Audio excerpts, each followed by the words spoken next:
families. Thank you. You may be seated. Good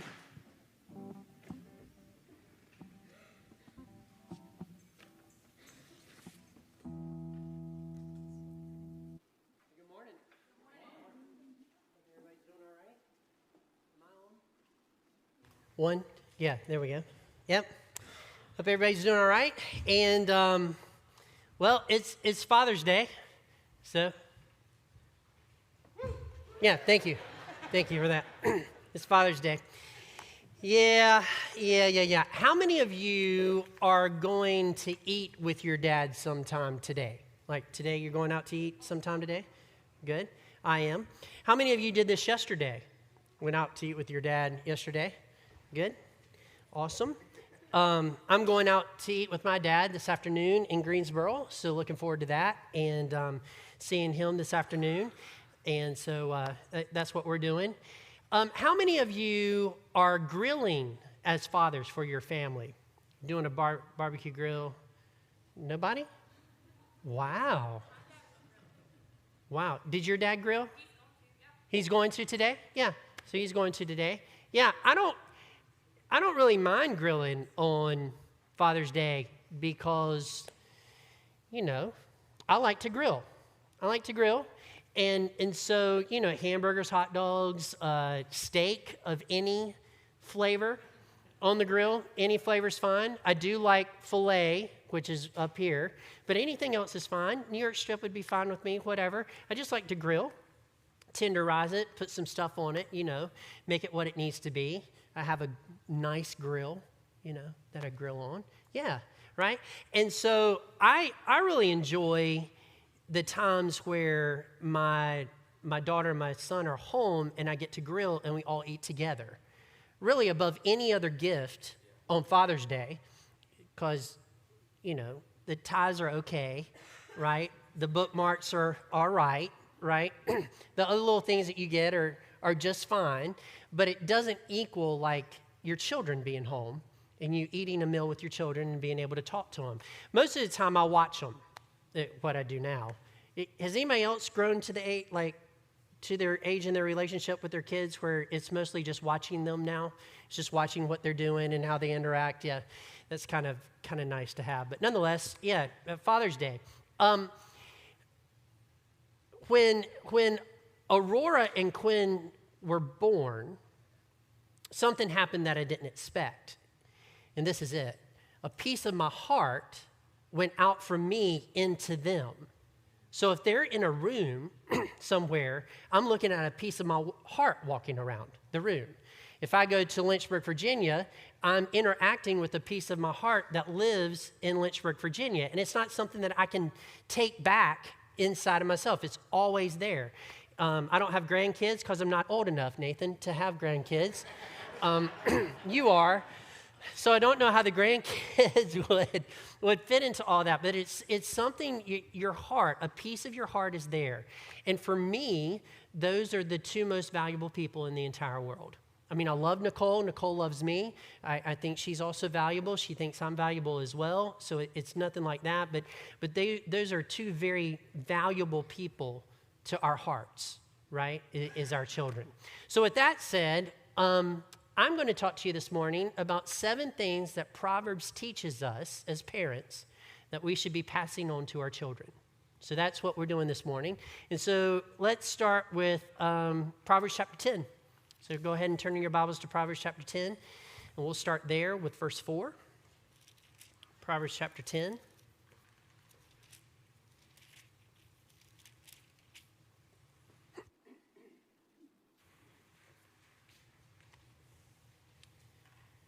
Seven points, just in case you're doing the math out there, 7 points at 3 minutes apiece is 21 minutes.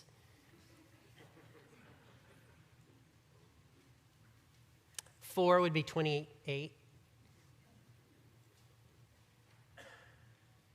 5, no, we're not going to continue. Yeah, so here we go.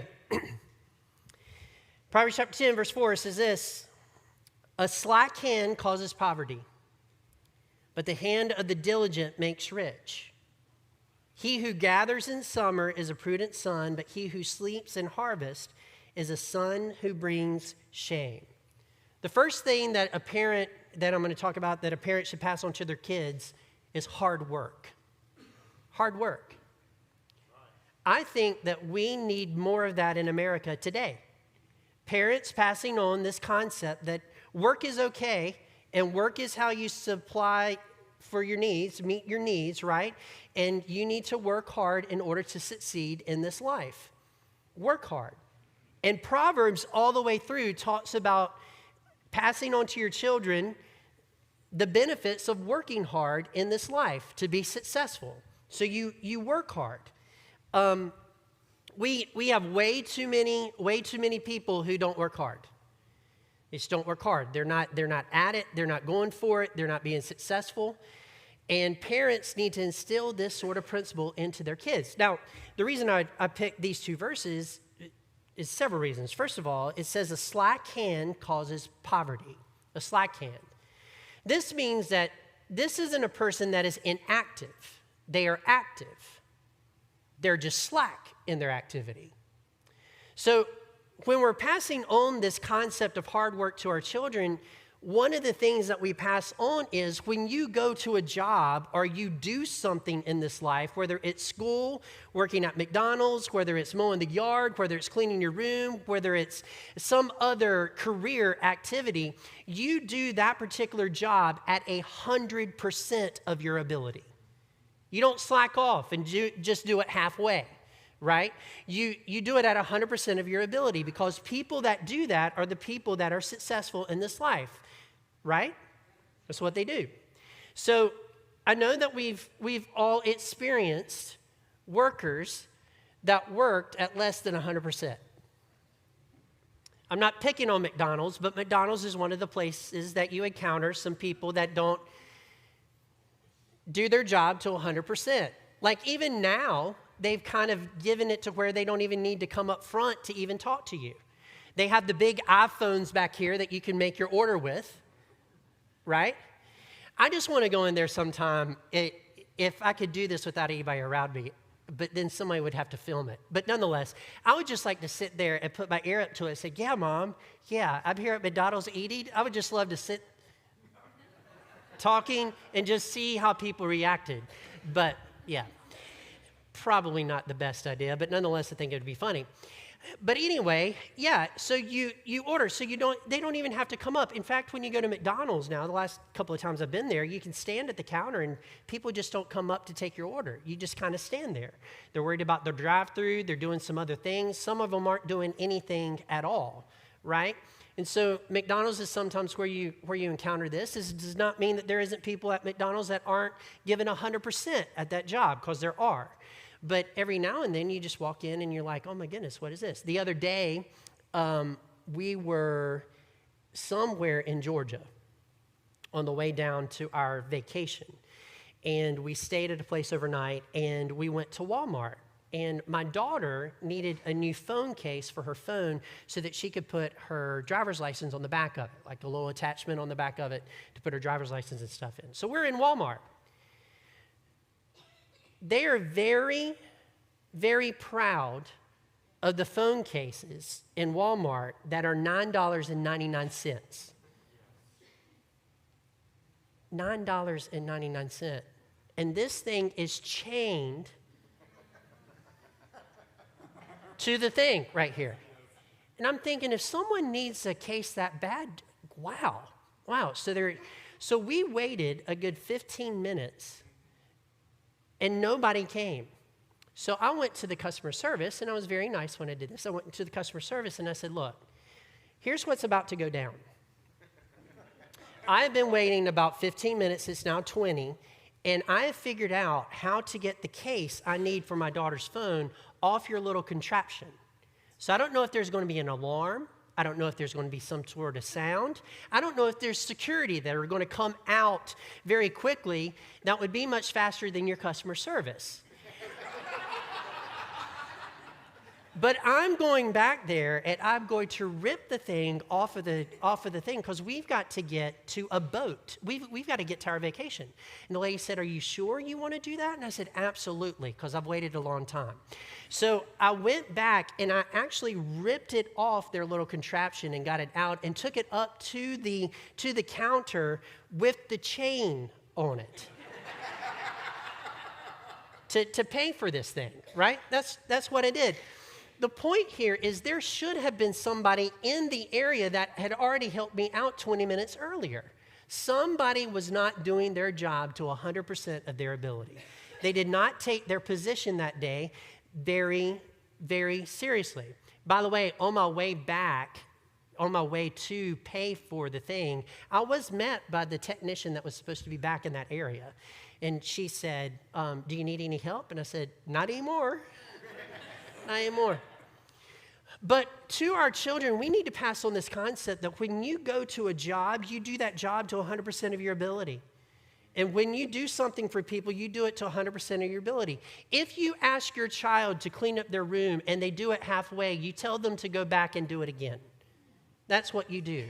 Because what the world needs is people that are really working and they want to be there. And what your children need to be successful is to have that same sort of work ethic. We are way too lazy, I think, and it has creeped in to our environment.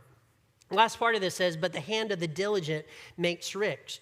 That means the hand of the diligent is one that goes in that says, "This is the job, this is what I'm supposed to do. I'm going to learn everything I can about this job so that I can do it to the best of my ability." So that's what those verses mean.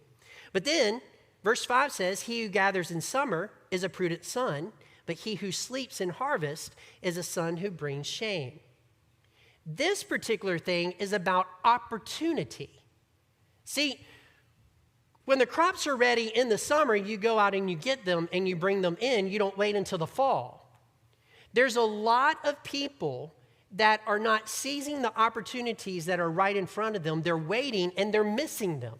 The opportunity was here, and by the time that they get their stuff going enough to even grab a hold of it, the opportunity has left and they're trying to grasp at something that's no longer there. So you teach your children that you always are prepared to grab a hold of the opportunities that come your way. And the way that you do that is you prepare for the opportunity before it happens. We have a concept around today that says that, the opportunity comes and then you prepare for it. That is not success. Success is when your preparation meets the opportunity and you seize the moment. That's what you do. So you pass that on to your children. You say, "Look, you've got to do this now. You've got to get going here." And you push and you push and you push, because what you want in your heart of hearts is for them to be successful. Proverbs says over and over and over again, you pass on a good work ethic to your kids, a good work ethic. And I'll tell you this, it starts with the parents. The parents have to have a good work ethic. They need to show their children what it looks like to do things at 100%. Does this make sense? You don't just lay back. You don't just relax. You don't just let things slide. You don't just do that. You get on the job. You do it. You get it accomplished, and you move on to your next thing. So there you go. There's number one. All right, here's number two. There's a benefit to correction. There's a benefit to correction. Just turn a page over to Proverbs chapter 12, verse 1, and this is what it says. I'm just going to read the first part of this. "Whoever loves discipline loves knowledge." Whoever loves discipline loves knowledge. Now, in Proverbs, it talks about disciplining your kids a lot. "Spare the rod, you do not love your child." If you spank and discipline your child, you love your child. It's over and over and over and over in Proverbs. Here it's saying, "He who loves discipline loves knowledge." What your children needs to know is there's some value in discipline. There's some value in discipline. There's some value in the tension of you might be disciplined if you do the wrong thing. There's some value in that. Sometimes that keeps kids from doing the wrong thing. So there's some value in discipline. Now, I I know this is going to be recorded, but we spanked our children. We spanked Aurora and we spanked Quinn. It wasn't all the time. We spanked them. So let me pause here a moment to say this. There's a difference between a disciplined spanking and a beating. That's right. I am not talking about a beating. I'm talking about a spanking that is for correction. You love them. You're not trying to really hurt them, but they need to feel some pain because they did something wrong. Okay? And so what I did, and I think Nicole did the same thing. I was really never around when she spanked the kids. But what I did was I would sit Quinn down. I'll just use him because he's here today. And I would say, Quinn, I'm going to have to spank you. And this is something that I don't want to do. We are at this point today because you have made some choices to bring us to this moment. So let's make this a one-time deal. Let's not do this again tomorrow. Let's not do this again next week. Let's try our best to avoid this particular situation at all costs, but it's really up to you. You chose to do this. This is the punishment for it. So after this, let's let this just be a one-time deal. That teaches kids that, one, discipline, you're not just hitting them just to hit them, right? But it teaches them that there's consequences to choices that you make. And sometimes bad choices to bad consequences to choices that you make. People in our society need to, at some level, understand this. That's right. If you don't do it in the home, it gets worse later. Amen. Of course, the way that our society is going, I don't know if they're going to call people out on stuff that they're doing wrong anyway sometimes. There are places in America where you can steal a certain amount of money, a certain amount of stuff from Walmart and be just fine with it. That is absolutely ridiculous, right? But you need to understand this. Let's back up from that. We need to understand that if we do not discipline our kids and teach them that there are consequences to actions, good consequences and bad consequences, someone else in society will teach them. And it might be the little cars with the blue lights on them. Don't let that happen. That is not something that you want for your child. Discipline them. Teach them that discipline is a good thing. It's not a bad thing. It is a way that we learn how to live correctly and we stay away from future things that could be very, very harmful to our life and make us unsuccessful. So, second one, you need to correct them. Here's the third one. Fear the Lord. Fear the Lord. This isn't a common one that you would often think of in parenting, but this is something that you need to teach your kids. You need to teach your kids to fear the Lord. Here's a couple of verses with that. Proverbs chapter 1, verse 7 says, "The fear of the Lord is the beginning of knowledge. Fools despise wisdom and instruction." I would submit to you this morning, even though this is number 3, the number one thing you need to pass on to your kids is a healthy fear of God. A healthy fear of God. He is real. A healthy fear. And that is the beginning of knowledge. Without the fear of the Lord, you cannot have knowledge. Proverbs will even go one step further and say you can't even have wisdom unless you fear the Lord. You have to fear him. You have to respect him. Fools despise wisdom and instruction. Here's the next verse, Proverbs chapter 9, verse 10. "The fear of the Lord is the beginning of wisdom, and the knowledge of the Holy One is insight." If you really want insight in this life, you find it in the fear of the Lord and his word. That's where you find insight. He gives you the wisdom that you need to sort through everything that's happening in this life. Here's the next one. Proverbs chapter 10, verse 20 says, "The fear of the Lord prolongs life, but the years of the wicked will be short." Now, this is more of a general statement than it is like this always happens this way. Because you and I have known people that were good people that died early. Right? We've known people. We've known some wicked people that lived a long time. In fact, if you read through Ecclesiastes, that's one of the tensions there. The wicked seem to be prospering and the righteous don't seem to be prospering. But generally speaking, the fear of the Lord prolongs life in the fact that when you fear the Lord and you live the correct way, you have a better life and a longer life. Generally speaking, that happens. Doesn't always happen, but it does happen. So the fear of the Lord, when you pass that on to your kids, you're actually helping them prolong their life.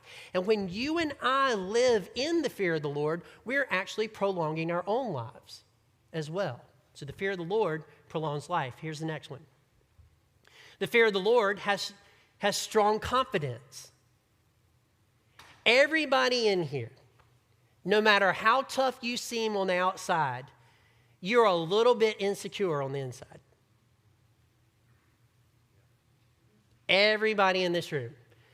The toughest person that you know in this room is just slightly insecure on the inside, right? I'm saying slightly because I don't want them to beat me up. When you fear the Lord, it brings confidence inside your soul. It takes that insecurity and it makes you confident in the way that you're living and the way that you're going about things. The fear of the Lord has a strong confidence. It helps your children through life. Here's the next one. Better is a little fear with the Lord than great treasure and trouble with it. You can have everything this world has to offer and have a bunch of trouble. But if you have the fear of the Lord, just a little bit of that is worth it. It's better than any treasure that you can possibly have. Any treasure you can possibly have. So in this sense, fear for us should mean that we want to submit to God and what he wants us to do, right? We want to submit to him. The second thing the fear of the Lord does is it helps us live correctly when our parents aren't around.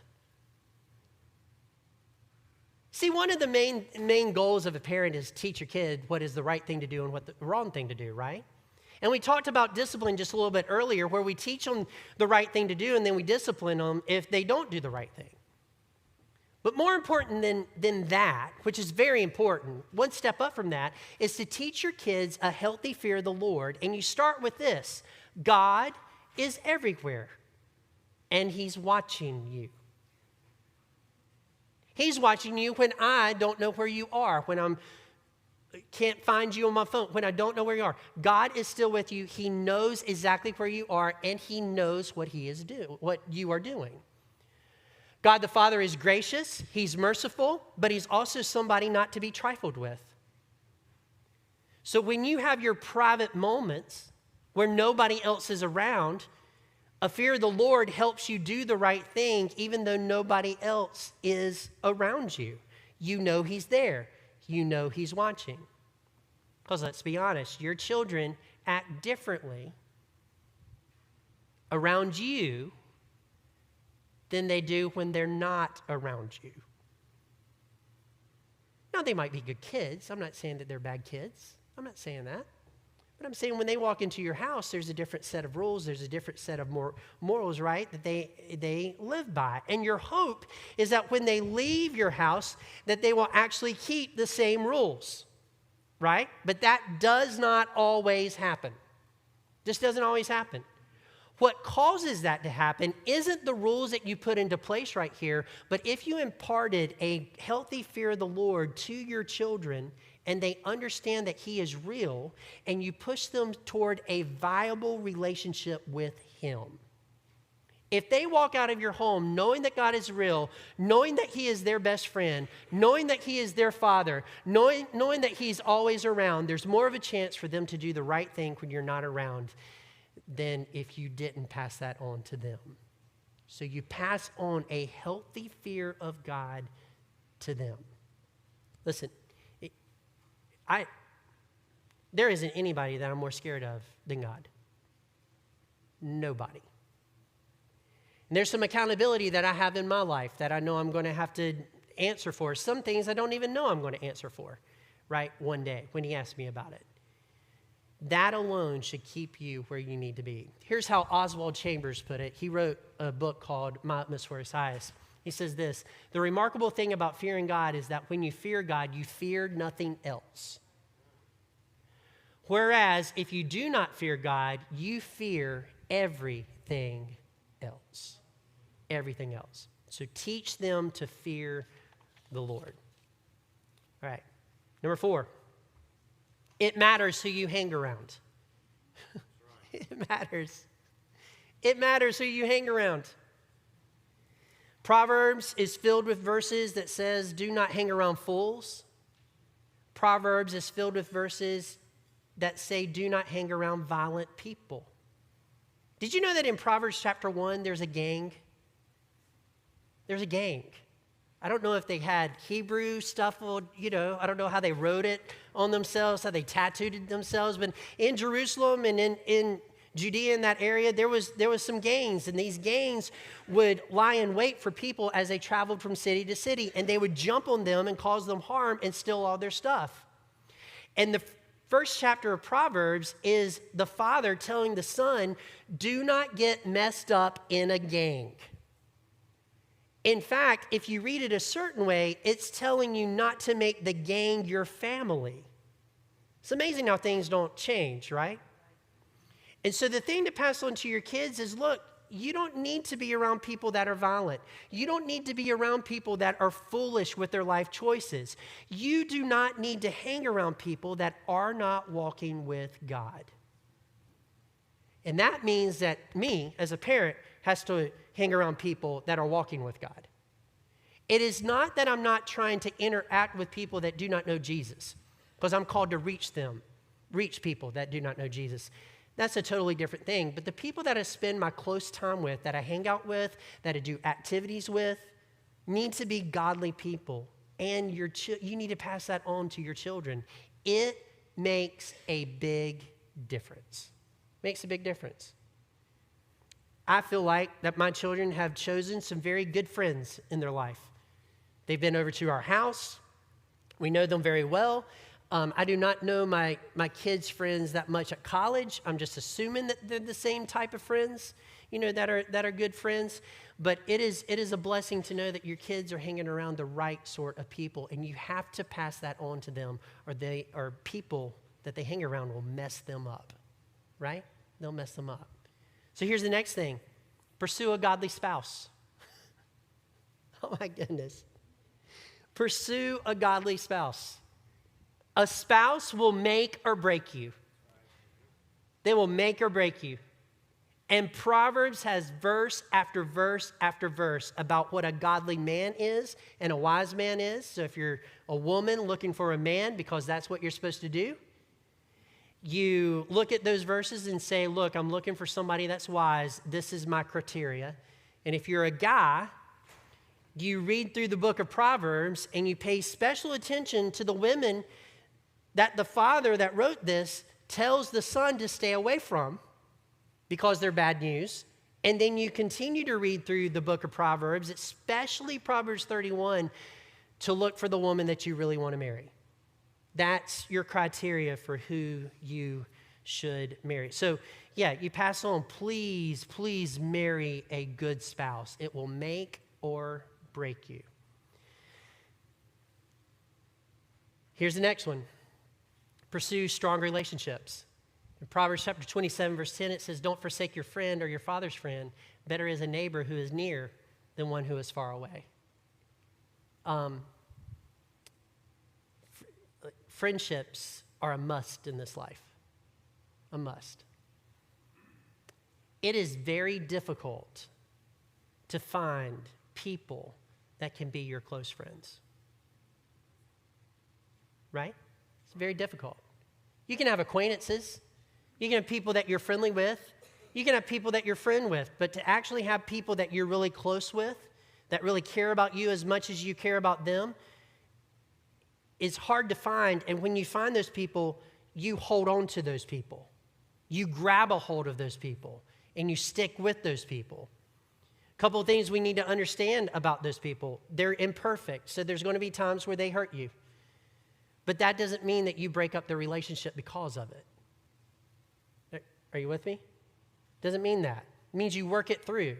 What I've found is in friendships of mine that's had tension and we work through them, we're better on the other side and closer friends than we were before, is what happens. So you pass on to your friends to say, look for just a couple people to be really close friends with and make them your close, tight-knit group that you spend the rest of your life with.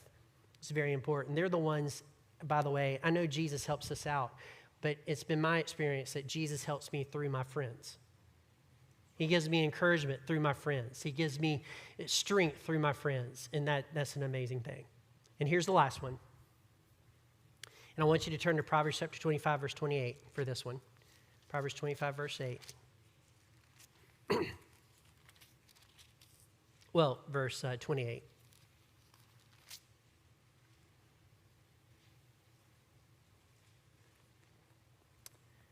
A man without self-control is like a city broken in two and left without walls. Ladies and gentlemen, we need to pass on to our children, I don't care how old they are, that they need to be in control of themselves. We live in a world where people are not in control of themselves. They do not exhibit a lot of self-control. And Proverbs is very clear that if a man without self-control is a man that's open to all kinds of attacks and open to all kinds of weaknesses, and it's a man that isn't structured. We need to teach self-control. Yesterday, my father-in-law and I and Nicole and, of course, Quinn and Janet, we went to see a movie. I'll tell you the movie we went to see. It might not be your cup of tea. We went to see the Transformers movie, the new Transformers movie. And as I was sitting in the theater, there was a advertisement on the screen, and it was a boy, a little boy, and the batteries had ran out of his game controller. And he pitched a living fit right there on the big screen. So the solution for the commercial was for the mom to get Duracell batteries and quickly put them into the controller and then hand them back to her son. And when the son got the controller, he whimpered a little bit and was just fine. That was the end of the commercial. Ladies and gentlemen, that is not teaching your kids self-control. I wish I could rewrite that whole commercial, and it would go something like this, excluding the little yank him up and spanked his little bottom, explaining that this is not the way that we act. Second little step over here is, all right, son, guess what? There are no batteries until you calm down. There are no batteries until you calm down. I'm not going in the drawer to get the Duracell batteries. I'm going to sit right here, and when you calm down, I will fix your problem. Because screaming about it does not fix problems. There's a video series on YouTube. If you look it up, I hope you find the right one. I don't know if there's wrong ones, but there's this video little series. It's like 3 of them. They're wholesome. So if you find ones that aren't wholesome, your pastor didn't watch those, okay? But what it is it's a guy, it's the same guy, and everybody understands the Incredible Hulk, right? Yeah. And he's in a situation, it's a tense situation, and he's getting angry, and he says, you're not going to like me when I'm angry. And so his eyes turn green, and then he starts convulsing like this and starts changing, and it flips to where he turns into Karen. Yeah. Now, if your name is Karen in the room, I'm not talking about you, okay? But it's a Karen. It's that monster Karen, and she goes after it. She says this, this, and this, and she acts just like a Karen. It's amazing. And then when she gets her way, she turns back into the guy, is what happens. Listen, every time you let your kid pitch a fit and you don't teach them self-control, you are turning them into a Karen.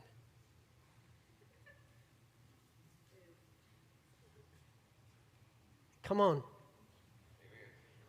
And Proverbs says, a man without self-control is like a city broken into and left without walls. Unsuccessful, can't control themselves, always trying to get their way, but never getting anywhere with all the energy that they're expending.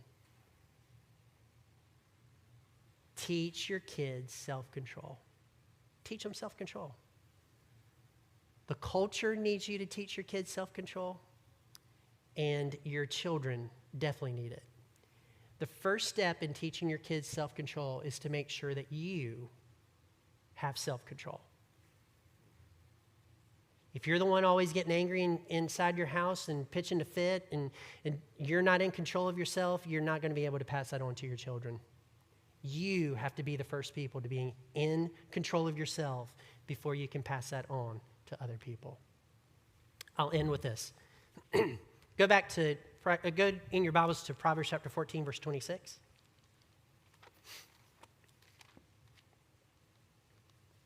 We looked at this a little bit earlier.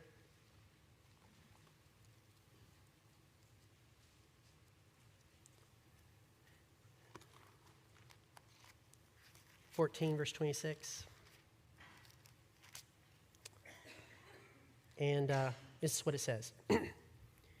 In the fear of the Lord, one has strong confidence. We talked about that a little bit earlier. But check out the rest of this verse.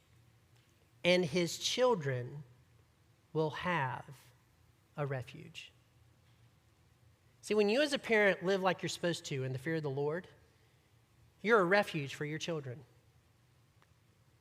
And I would submit to you this morning that not only are you a refuge for your children while you're still here on this earth, you're also a refuge to them once you pass on into glory.